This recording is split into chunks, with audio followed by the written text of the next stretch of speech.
Hello. Good morning to everybody. We are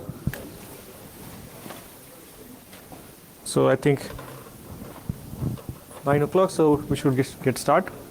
So thanks for being brave, coming at 9 o'clock. I mean, everybody's awake.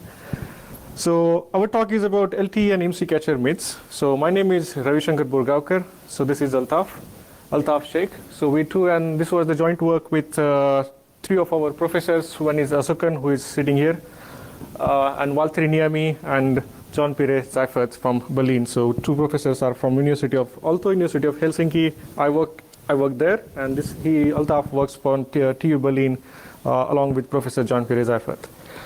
And I'm a postdoc researcher, and he's a PhD student, which he's doing right now, PhD.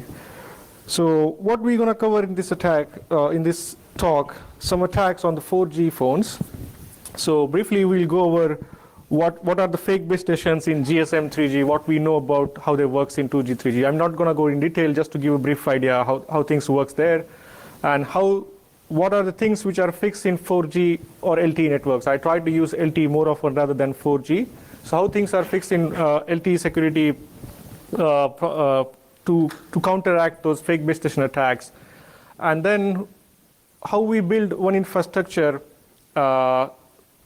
which has a multi-purpose use, so they can test different phones. Maybe you can have a fuzzing platform, and what we discovered during the test, what kind of vulnerabilities we discovered. So there are two classes of vulnerability we discovered. One is the specification issues, and one is the implementation issues in the baseband chipsets, so which allows to work IMSI catchers. So those we'll cover. Also, the technique, the way we build 4G based LTE base stations, and we're going to show some demos. Unfortunately, we are in the room, so the range is here good, but there are some issues with signals what we receive. But we try to get demo works. Let's see how it works, and then we're going to talk about a little bit impact and what the issues actually are, what things are fixed so far, and what things hasn't fixed in the wild. Before go in detail, so let me just give the motivation, the way we start this work, or what was the intention building this platform. The first is the baseband story. So this is something which started last 2 years back, where many people believe that whether the baseband has a capability to enable some functionality by themselves. So operator can send some message, and something can be active on your baseband, and they can talk to third parties. This is what exactly IMSI catcher does. But is it really possible that baseband has a control over the whole access processor on the processor? And there is one thing I don't know you guys note. So if you make an emergency call, what happens? Even if your GPS is off, in some cases your GPS turns on automatically, even if it's off. It's a good feature because you are in an emergency, and they should know exactly where you are, and coordinates help you. Or in some cases, operator can send you some message asking your location. So those are different messages. Of course, they have authentication, they have a security there, but it also gives you GPS coordinates, even if it's turned off. And that's interesting, right? So how the baseband can turn on GPS itself to send the message. And then I thought, okay, that's interesting. So maybe there are some cases or not where we can try to enable GPS, even the user has turned it off. So, I mean, of course, you need to turn on physically, right, with a button, but it might happen.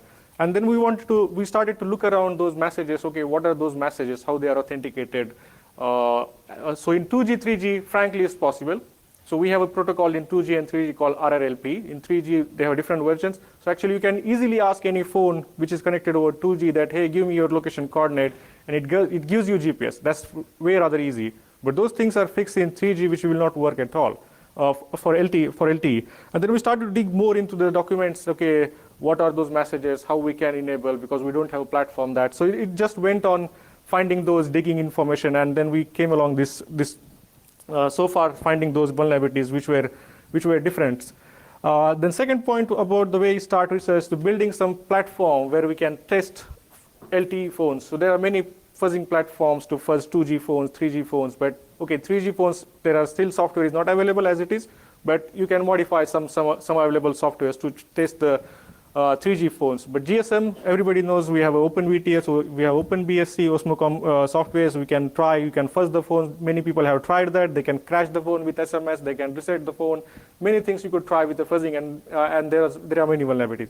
But for LTE, there was nothing. And so this is our effort to build something where we can test different 4G phones, their implementations. We can figure out how we can compromise those phones or what are the vulnerabilities. And the last point is, again, we are coming in the age somewhere we know that the attacking cost, like building this kind of platform, which costs somewhere around 1,250 euro.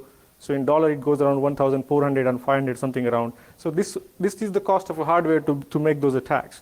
So which has been going lower and lower day by day. And at the same time, what are the security measures has been designed onto those protocols long time back, like 15 years. And there are some missing features.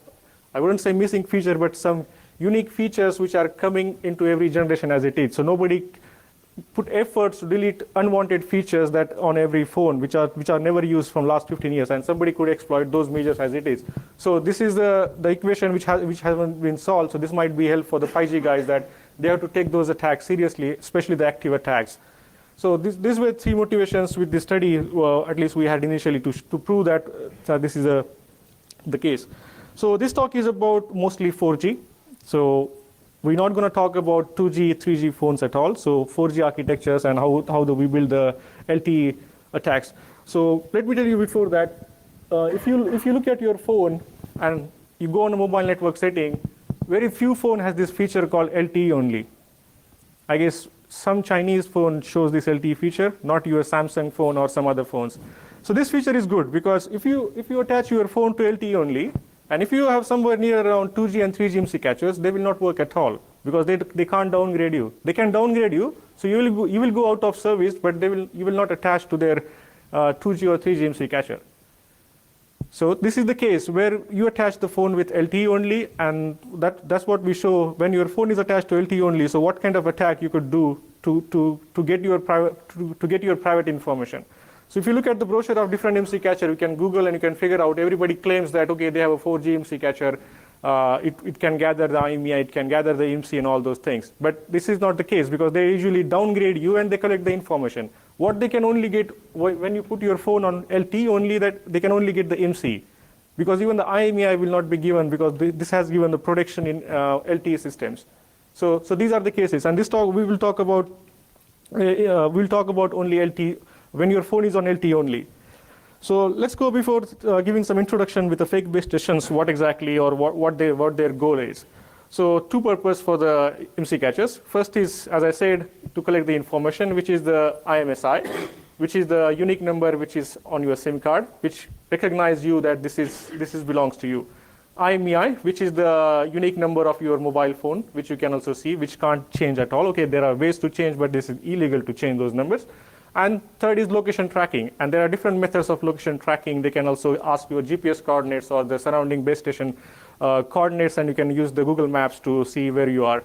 Or there are some special directional finder antennas the IMSI catcher guys use to exactly pinpoint where you are. So they have a van, they see exactly where the guy is, but how to find the direction. So they have bigger antenna attached to the car, which exactly finds, okay, this guy is in this direction. So those are the methods they use. And also the second part is call and data interception, which is not the focus of this talk. So we're not gonna talk about the second where the IMSI catcher attached to you and they try to snoop on your calls, or they intercept, or they wiretap all outgoing or incoming call and SMS. So what we're gonna focus here only on the first part. This is about collecting the data.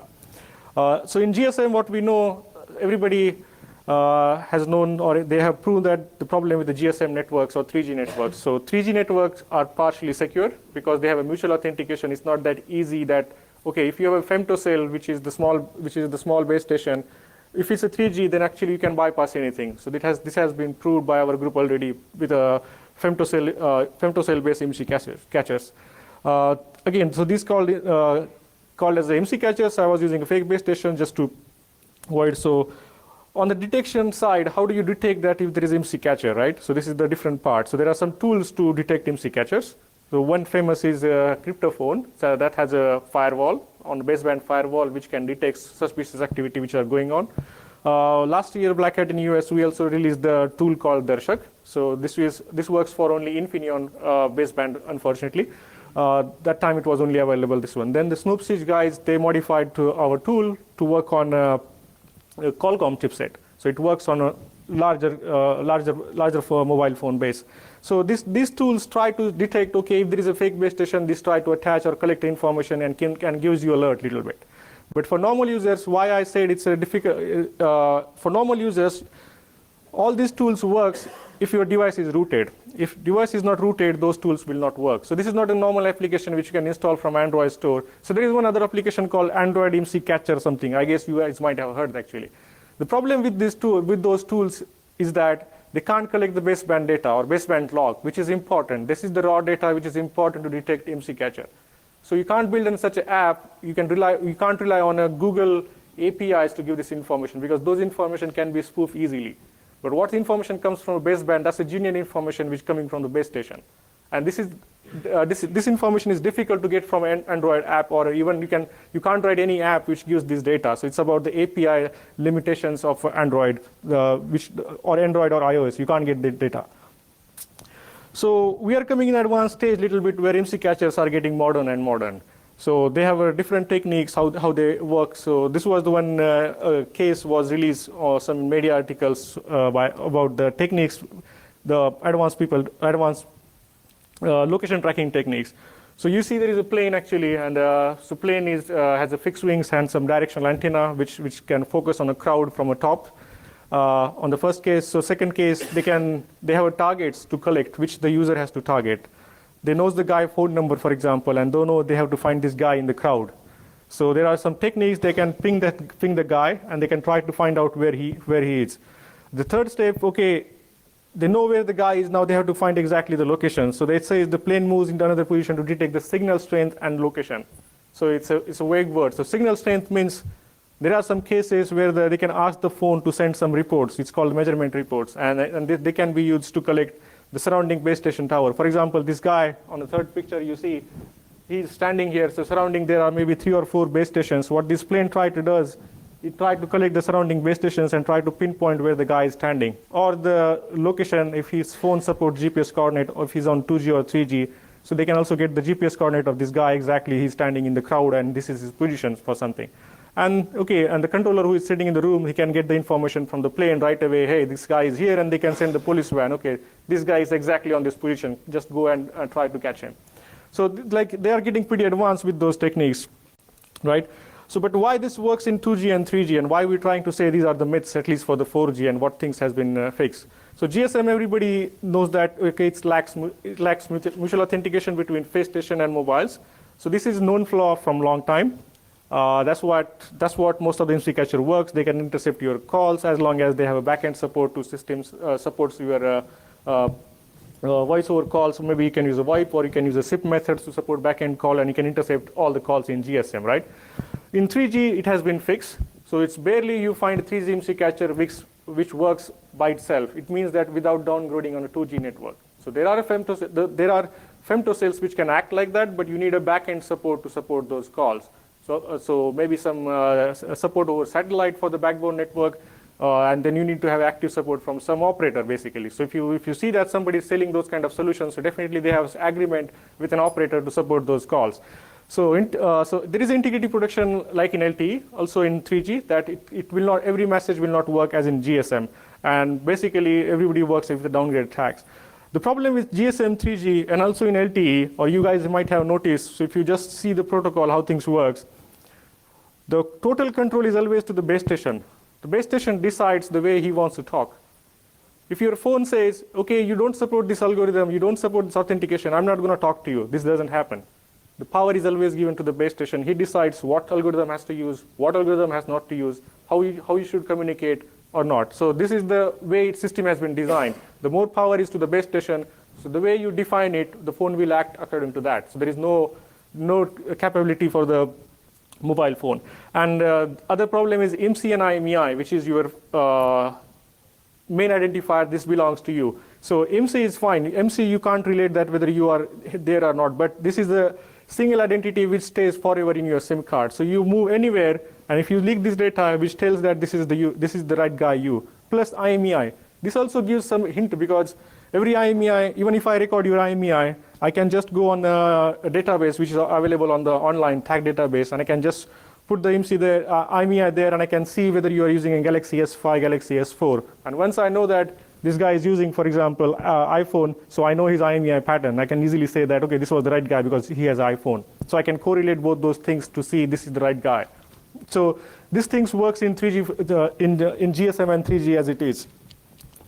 So this was about the background with 2G and 3G. Now let's come back to LTE. What has been fixed in LTE? What's the architecture for the LTE, and how the things has been got improved? So slowly, we have a large LTE user base. Now, even we are surprised now, we are testing last 2 days here for the tags. And actually, there is quite wide coverage of the LTE networks and itself in Amsterdam. So most of the Europe's big cities has been covered with LTE now. So you get, even in the buildings, you get coverage with the LTE. Support for voice over LTE is not available yet, so it's quite kind of limited. So most of the times you get a call when you're on LTE network. Basically, you fall back to 3G and you get a call. So not every operator supports voice over LTE call yet. So which you see in future. Of course, it is a high-speed data connection. That's what everybody tried to be. And it's unlimited data, basically, right? You just have a monthly subscription and you get unlimited data, and we'll come back to it, how this can be a bad feature, for example, with a high connection, with high-speed data. Then we have, and it's more secure than previous generation because it has been designed in such a way that they try to solve the problems what they had in 2G and 3G, how they can fix it. They fix the protocols, all those things. And the best effort to avoid previous mistakes. So why I said best effort, because they can't change everything because the way system has been designed. So you can't really design something unique and secure, but you have to have a fallback. You have to support the fallback legacy system to work everything. So you can't say, okay, Netherlands solve this architecture, so all the operators in Netherlands have a new mechanism. But what if the Dutch guy goes to some other country, his phone will not work because they don't support that network. So it's a fallback support system to give support to the older generation. So they have a best effort how they can improve the mistakes. So let's talk about architecture, which we try to show in a demo. So that's what I just give a significance of that architecture, what we have in the demo. So UE, which is called user equipment. So these are the LTE terms, 4G terms. So UE belongs to user equipment. The base station, which is called eNode B, that's also a technical term with a 3GPP standardization. In GSM, which is called as a BTS, or 3G called BTS or base station. On the right side, we have so this is the part which is on radio link, which is always you see like in the building, you see the tower, then you have a mobile phone. This is the only part we have visible. From here, the connection goes back into the core network. So this is the part of core network operator, which is closely guarded, so you don't see or you don't have a direct access to this part at all. There comes the MME, which is the mobility management entity, which attached to the phone, or which gives all the needed parameters to support your calls, data, and SMS. This is equivalent to RNC, if I say, but this has been fixed into the part of eNode B also. I mean, so in 3G and 4G, there is a difference between the way has been put the radio network controller. And from MME connection goes to internet, just to show you, but there are many other components in the core network, which I'm not going to talk about. So what we're going to cover here, so we will have our own base station, which is here. Then we have a user equipment, which is your mobile phone. And there are two kind of protocols which goes. One is called AS, which is the access stratum protocols. So there are different kind of security levels. So what the attacks we're going to show is about the access network security protocols. And those comes on this interface called AS. And we're not going to talk about the communication between your phone and which lands in the MME. So this is the different task which is required where your calls are getting encrypted. So, and this talk is mostly on this layer. So now paging in LTE and how paging has been done. So Altaf will continue with, he will tell paging means, now we saw the phone and base station, what happens if somebody calls you, or when you make a call, how things happen on the radio link layer, how the paging has been happened.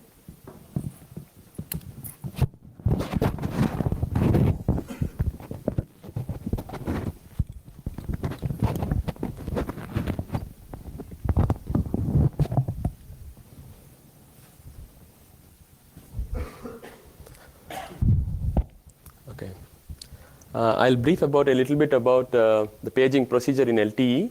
So let's say you have an incoming call and somebody is trying to call you, and so the MME receives a message telling that, okay, somebody is trying to call, and it creates a paging message. the next slide, I'll explain you like what this paging message really consists of. And the paging message is actually sent to the base stations, and the base stations finally deliver it to the phone. And the phone recognizes whether it contains, whether it belongs to its own. And then according that, it responds like there is a RRC procedure, like the radio connection setup procedure that happens, and then there is security setup, and after that your message is exchanged with the phone and the base station. So the paging message actually consists of TIMCs. So those are called temporary identifiers, or they can also contain IMSI, sometimes, rarely. Here we'll talk about like what happens when the paging message actually consists of TIMCs. So there's an incoming call, and the eNode B creates the paging message and delivers it to the phones. Yeah. We want to show what's the difference between the paging that happened in GSM 3G and the paging that's happening in LTE. So there's a little bit different. And before that, I give a little bit explanation about what is the network architecture planning. Let's say a complete city is divided into multiple tracking areas, and tracking areas are further divided into cells. Those are kind of micro cells, so smaller than regular GSM macro cells. So in GSM, let's say when there was an incoming call, the paging, the network actually sends paging message to all the base stations in this tracking area. So all the base stations send the paging message, and all the cells actually receive, and many phones receive the paging message. So this is kind of actually wasting the resources. So what they changed in LTE was, it's called as smart paging. So the network actually the paging message is sent from the base station where the phone was last seen or last attached to. So the paging message is sent. If there is no response within 3 seconds, so then the paging messages are sent to entire tracking area. So this is just to save some resources on the network side. We'll show you like how this kind of smart paging methods actually help in tracking somebody. So let's say like when we send the paging message to a complete area, let's say somebody is sitting in cell 1 and sniffing. So he'll be able to receive the paging message. But what can he infer from that? He can only infer that that guy is present in this complete tracking area. Let's say the paging is sent only to the one cell. So somebody is sniffing in that cell. And they can actually infer that, okay, since the paging message is being sent to only this cell, so the guy is in this cell. And from then they can actually go further tracking. Yeah. We want to show like what's changed in LTE with respect to, in terms of security with respect to fake base stations. So there is a mutual authentication between base stations and phones. So both has to successfully pass the authentication procedure step. And then there is mandatory integrity protection for all messages. There are certain messages that don't need integrity protection, and we'll show you what are those. And there is one big change was IMEI is not going to be sent out by the UE unless the network asks in an integrity protected message. So it's like the request has to come from an authenticated base station. Only then the phone responds to the IMEI. And yeah, there is a little bit difference in building an IMSI cacher on GSM and LTE. The difference was like, if you take the base stations in GSM, the simple technique was like you put up a RF devices and you transmit with high power, and then the phones will actually connect to the fake base station. But this doesn't work straight ahead in LTE. There's a little bit change. The change was like, let's say the phone is having very good signal strengths. If you see all the 4 bars are high, it means that the phone doesn't even monitor its surrounding cells. So it's not really checking other frequencies or something. So even if an attacker comes with a fake base station, this phone doesn't even camp on his fake base station. But how to overcome this? We found a technique that's called, we exploit some high priority frequencies that are mentioned in the system information messages. So the purpose of this high priority frequencies is that the phone has to periodically monitor this high priority frequencies periodically. So let's say somehow the attacker came to know that these are the high priority frequencies, and he set up his base station, and then he can actually trap the phone to camp on his base station. So that's how we do it. Yeah. So while studying about LTE, like we found several implementation flaws, specification flaws, and so we will show you all of those. And so the specification vulnerabilities will be explained by Ravi. So now this is about the background and the way things has been built. But now we go about okay, what kind of classes of vulnerability we found and what does it mean and what it impacts to everybody. So there are two classes, as I said. First class is about specification vulnerabilities. So specifications means there is an organization called 3GPP. That's from the ITSI, it's European agency, who designs the protocol stack, like GSM, 3G, and 4G. So design the protocols, how they should work and how they should behave, and all the baseband vendors, they implement everything into their baseband chipset. So it's called baseband. So they wrote the source code for that. At the same side, on the network side, they also implement the same kind of mechanism. So every phone can talk to each other as per the standard. So, and they design in such a way that they try to counteract all threats, how authentication and encryption should happen. So this is about those standards, and while studying those standards, we figure out that what are the issues that can be exploited for 4G networks. So if your phone is on only 4G, so what could goes wrong on this category? The first thing about broadcast information. So what we're going to talk about here is RRC protocol, which is used to set up and manage your over-the-air radio connectivity. It means the moment you turn on the phone and the moment or the time it takes to attach, what kind of messages you exchange. So this is this protocol. Which is called RRC protocol. The first class is not really vulnerability, but it's like the way system has been designed, and that's what actually it leaks your information, which is called broadcast information. And it's not really flaw or vulnerability, but this is the way system design, and this should work in this fashion because the best effort was to allow any mobile to connect in terms of a failure case. And broadcast information, as he explained the paging, it means that if you get a call, your identifier is always in this tracking area, the complete tracking area, or in the cell. So like base station sends message, hey, where this guy is getting a call, and this information is like broadcasted. So if you have a tool, you're going to sniff this information at any time. And this information contains like a network information, which is called system information block messages, which are used to build an IMSI catcher. So if you know any IMSI catcher, what it does first is just scans the surrounding information. And the surrounding information means this is the broadcast information. So this gives the attacker to set up the critical information to set up the base station so that he can force the guy or force the target to attach to his IMSI catcher. And plus, these messages are not authenticated or encrypted, and this is the way they can get your information and they try to camp on it. So I'm not going to say this is the vulnerability issue or anything, but this is the way IMSI catchers try to exploit most of the things on the first point. The second is, this is the new discovery which we did. That while reading all the standard messages, we figured out that there was one document called 3GPP TS36331. Okay, if you are into standards, so you know. So this kind of standards are not easy to understandable by the guy if you are working on IP protocol or different protocol stacks. So this is not easy to understand if you are not into the telco domain. So this is just a reference to those documents. And there is one case in this report which is about UE measurement reports.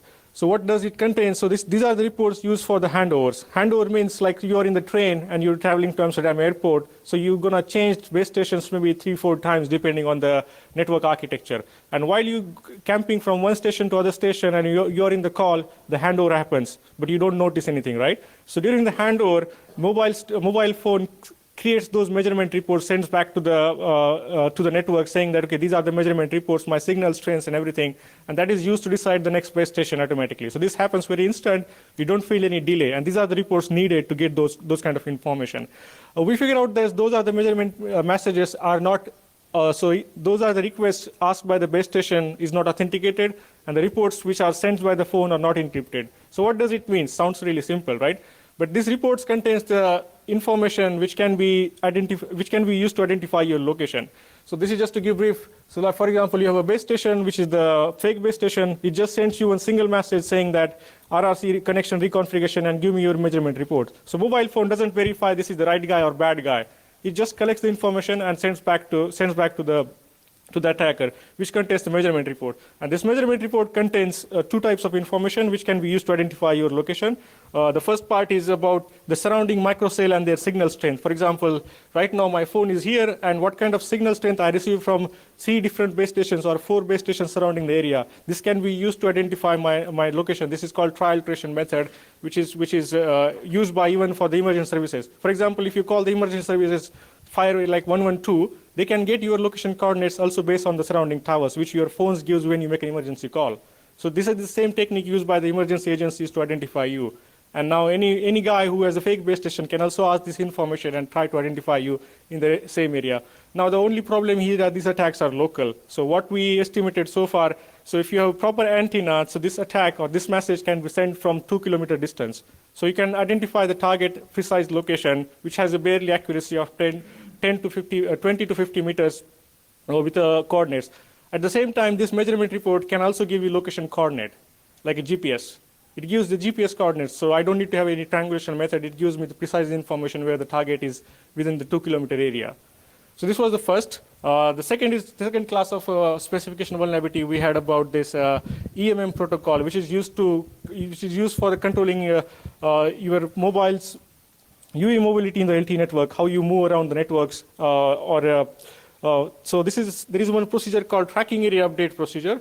For example, when you are moving from this area to Amsterdam airport, you went to this area. Your phone, as soon as you come to the airport area or the base station which is in that area, it try to update your location, like saying tracking area update, and let's try to do the tracking area update request. It sends back to the mobile to the tower saying, okay, this is my tracking area request. I came from this area.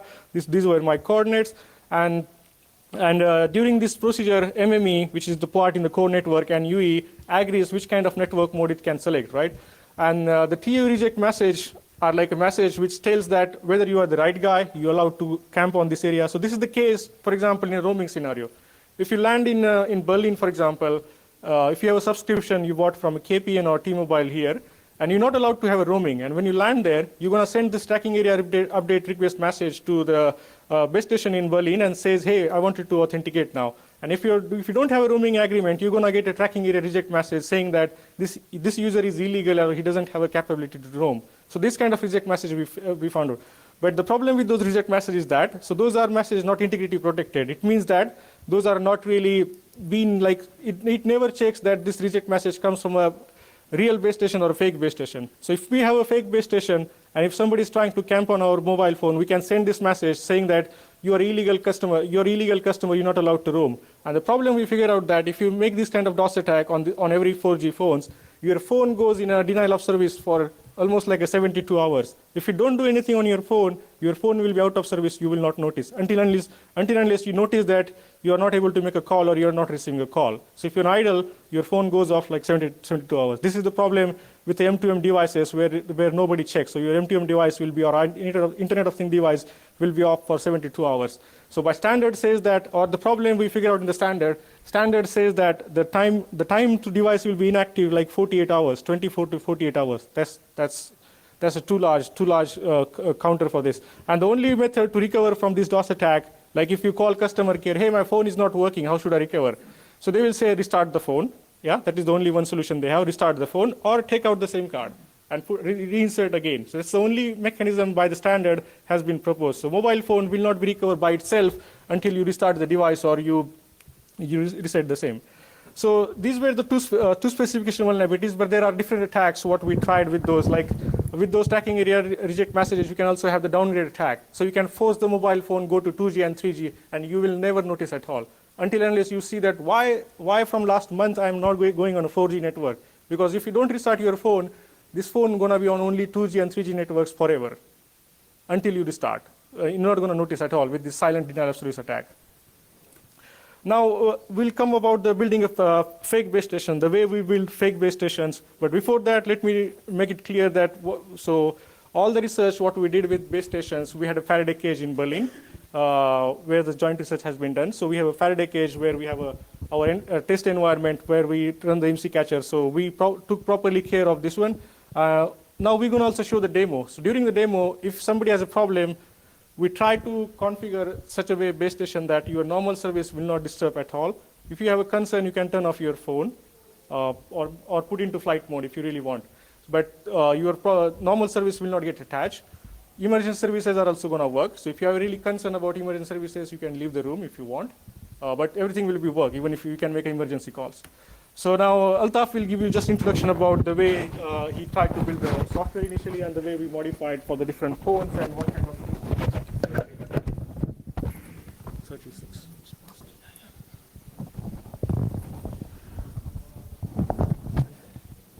Okay, you can trust us, like we play it safe.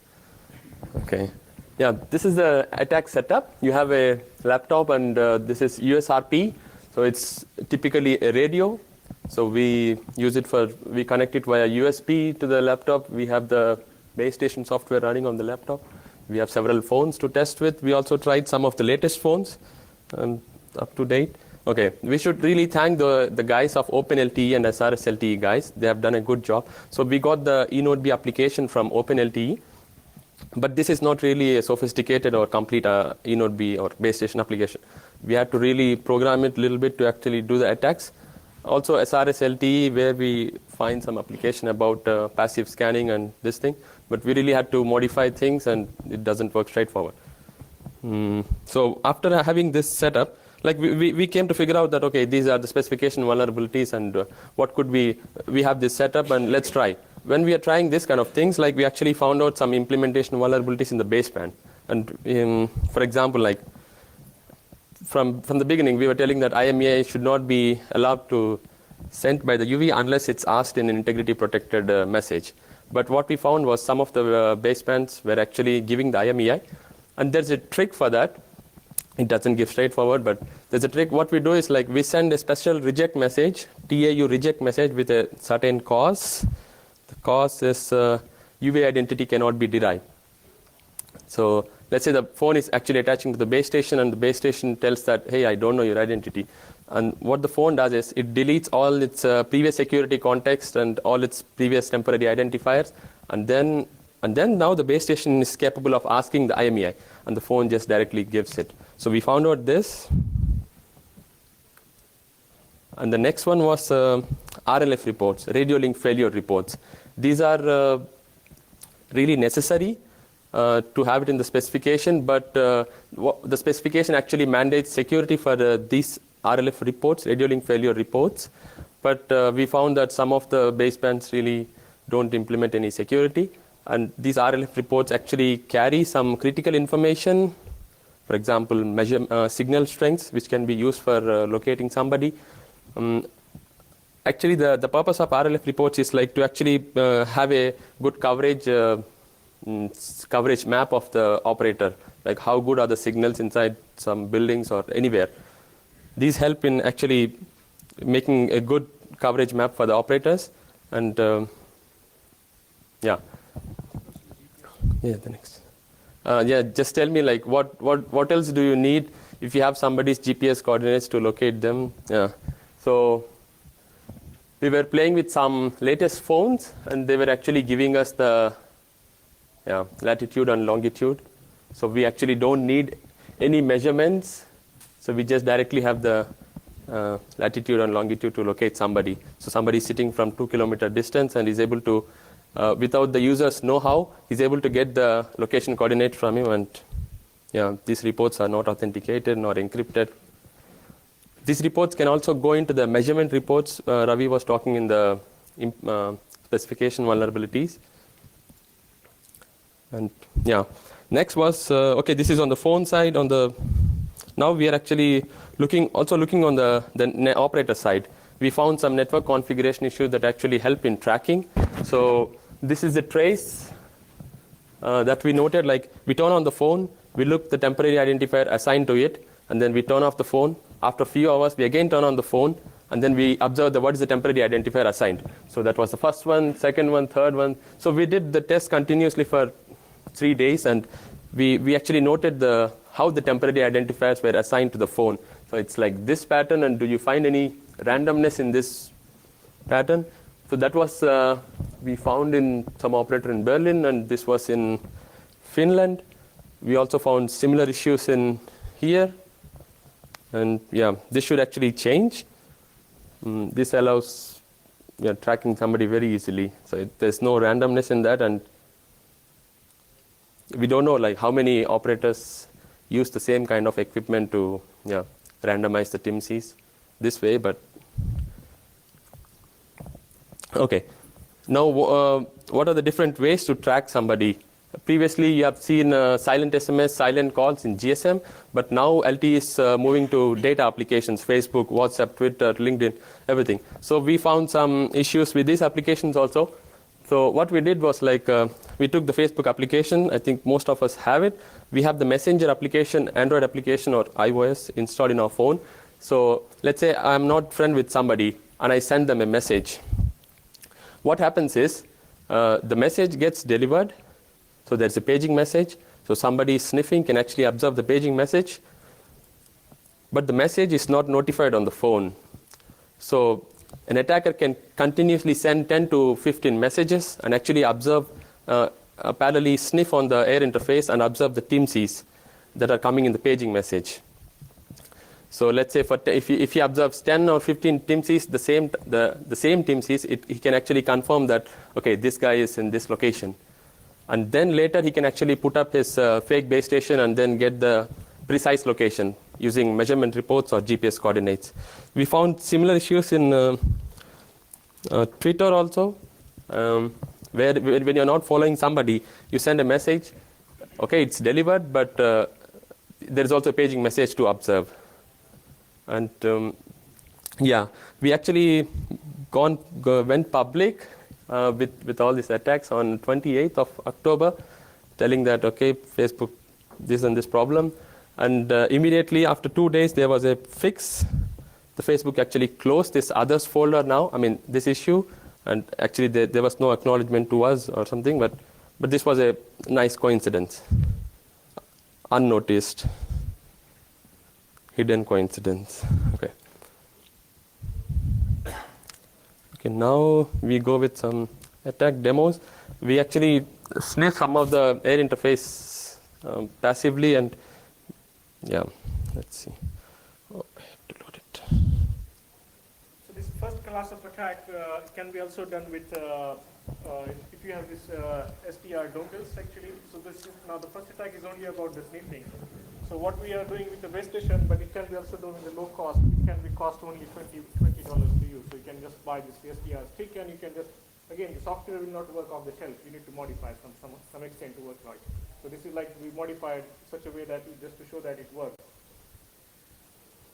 And this is about the passive monitoring, just to identify whether you're on this area or not with the Facebook. Like you can send the Facebook message, and you can just monitor all the identities and broadcast the message.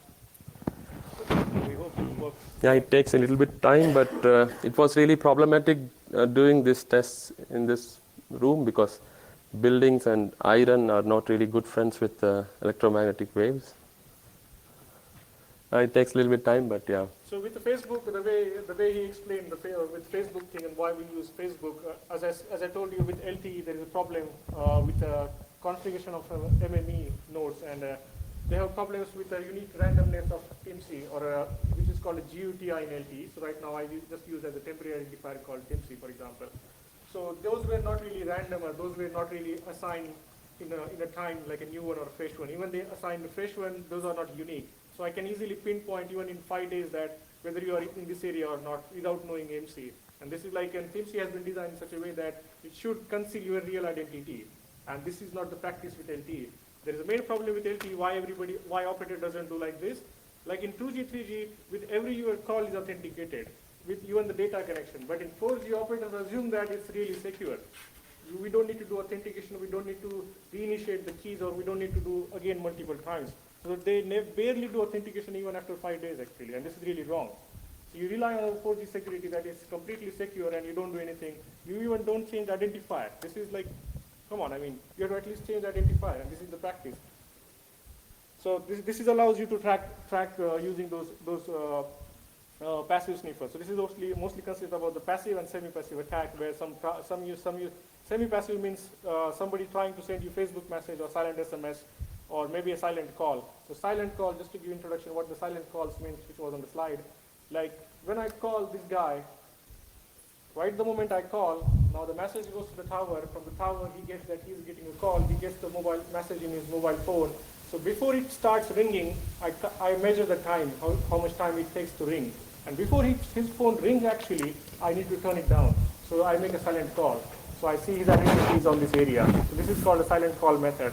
So this is not a really precise method because you have to do a lot of measurements and reading how much time it takes to deliver the call, and then you have to disconnect right at that time. And of course you need to know the phone number to make the silent call, and that's what we're trying to use with LTE. So operators don't fix their TMC or don't have the randomness, so we can easily use an application like a Facebook, Twitter, or even the LinkedIn or any IM client.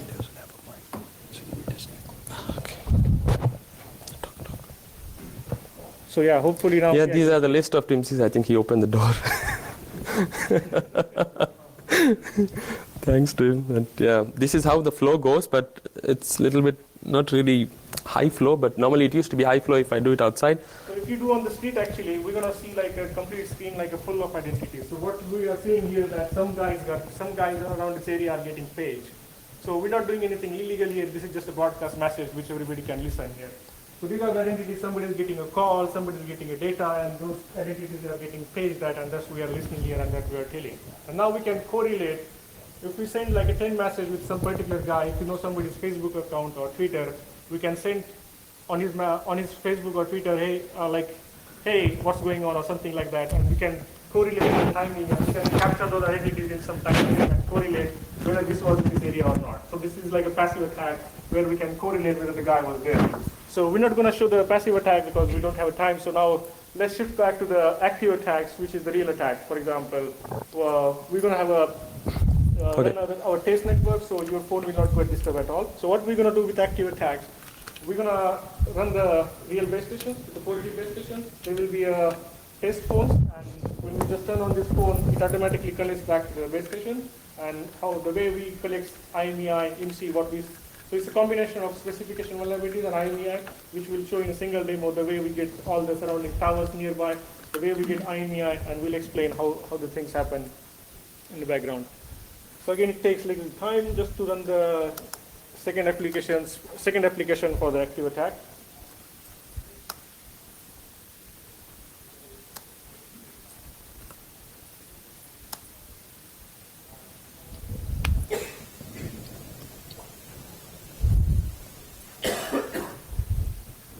So he's connecting his own phone.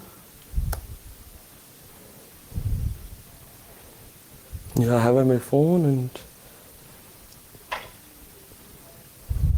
So if you scan now, if you have a phone, if you scan network connections, you might see a different network here now. Like if you see KPN Telecom or something like, you might see a different test network, some name on your phone, just to see this is a real base station working on.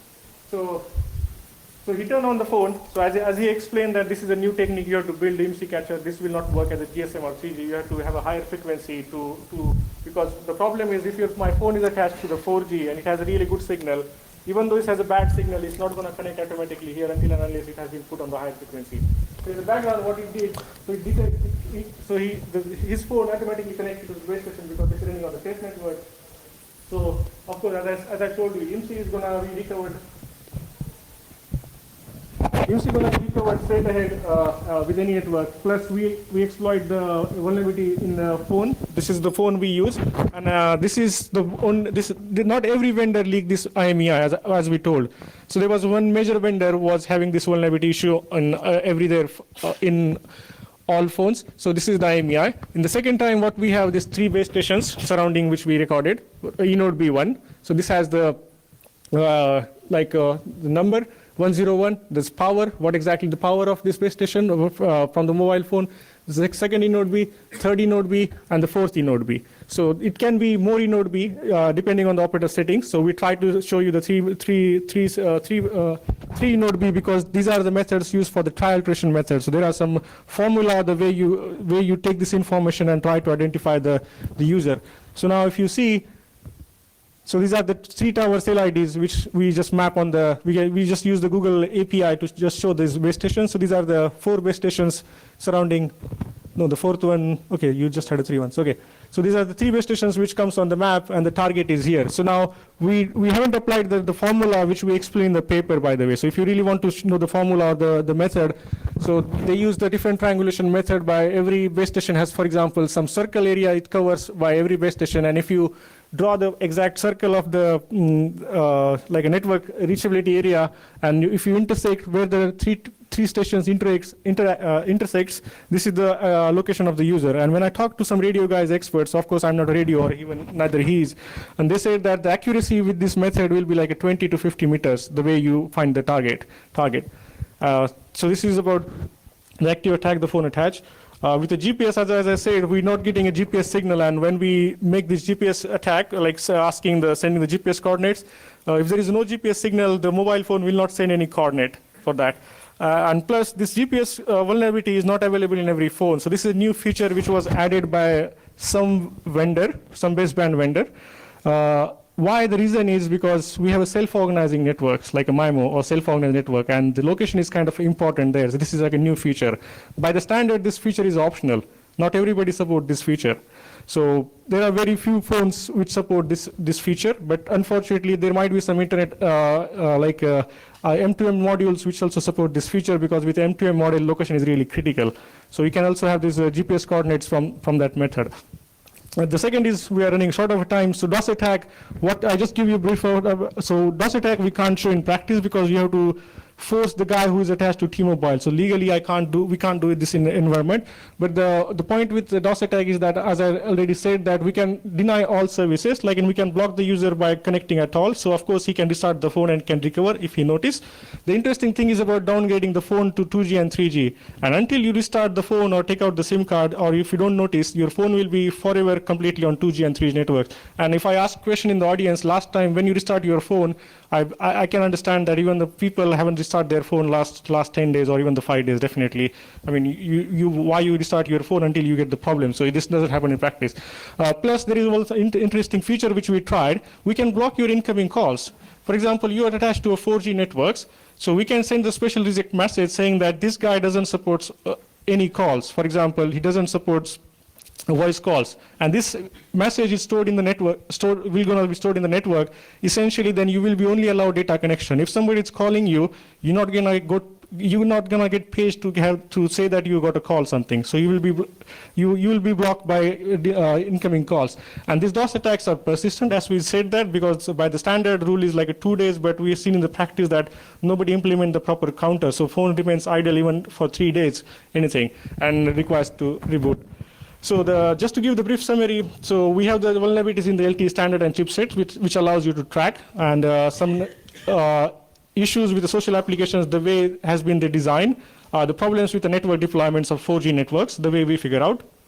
And then we do a implementation specific attack, or even the specification to find the location coordinate of the 4G devices, which were not possible before with architecture. The DOS attacks, which we have, which are the persistent and silent to users, and also the configurations. I mean, solution, I can't say anything, but even you can use any phone without battery and SIM card, then you are secure. Let's just give a brief about what has been fixed, what not has been fixed. So we went to public October 28th. Before that, we informed all the vendors who are affected, even the standardization bodies, that these are the issues.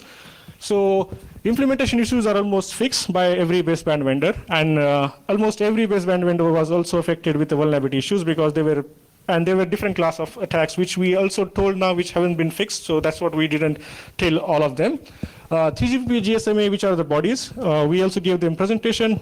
They are working on the fixes. They are modifying the standards now to counteract those attacks.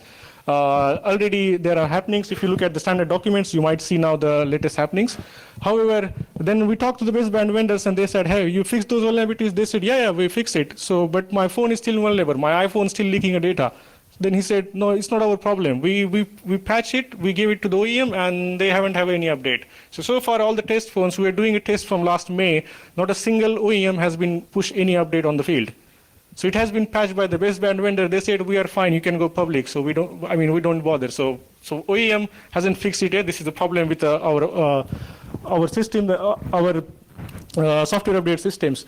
Unfortunately, there were no response from some baseband vendors. I would like to mention, because if somebody is there, they don't have any contact page, anything actually. I had to dig out my personal contacts to find out, hey, do you know this guy? Are you interested to listen some vulnerability? He said, yeah, let me know. I sent him email and 3 months no reply, 4 months no reply. What I can do? I can just mention that. So no response from MediaTek, even though they have a huge handset market also with LTE phones. Also, Samsung started their new phone, the Shannon modem. Also, we informed them. So there was interest from them, their side, but no update, they patch or anything. And yesterday, you might have heard that this phone got pwned actually in a PACSEC conference, and the Galaxy S6 modem was vulnerable to compromise. So mobile network operators, we inform all the tested which we are, but we have seen that there are problems with MME actually, and the MME software has to be patched to configure something. So if you are an operator, you might get notice from a GSMA something that there is a problem and you have to fix that. Eventually you will get this information by the sanitation bodies.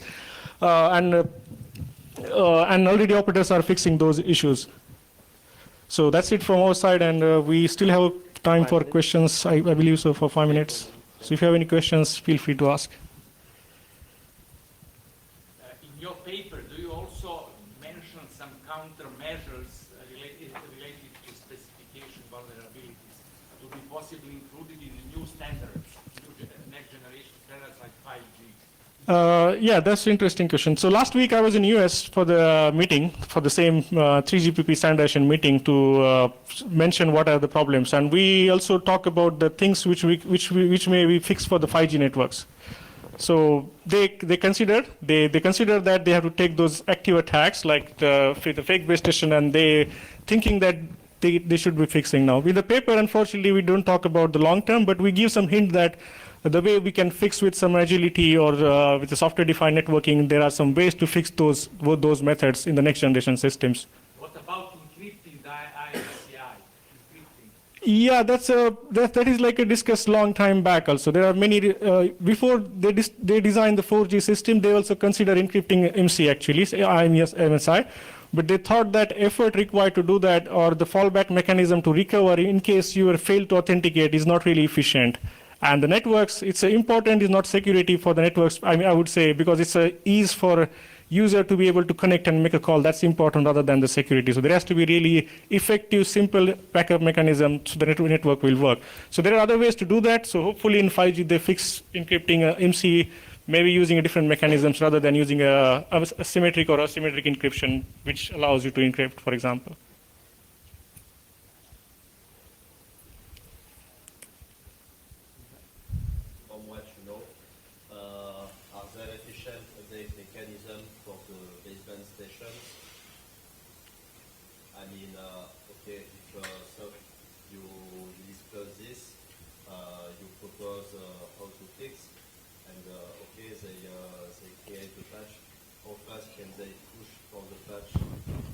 You mean from the baseband side?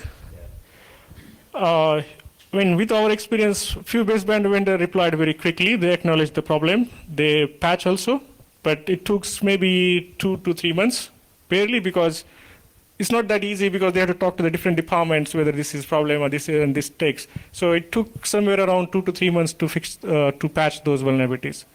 But from the OEMs, handset manufacturers, it's not fixed yet. So it's been like almost like a 5 to 6 months, no update yet on the device. So all your 4G devices are affected with this vulnerability still, but nothing fixed.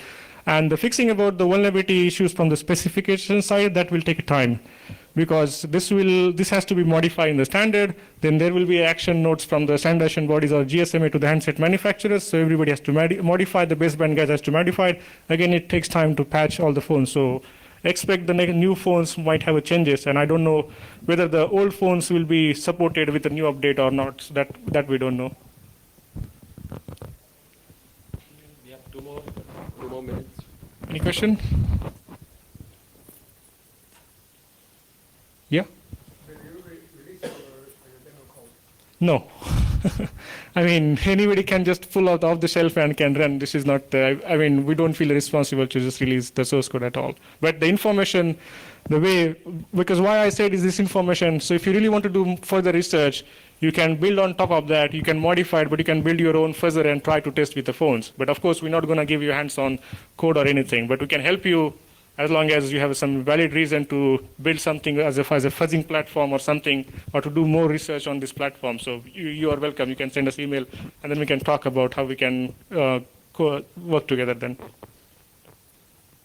And the paper is already public, so if you really want to read the detailed technical information, so we have released the paper already, which will be published in the academic conference NDSS next year. But the paper is already available to read. Any more question? Okay, then thanks for your time.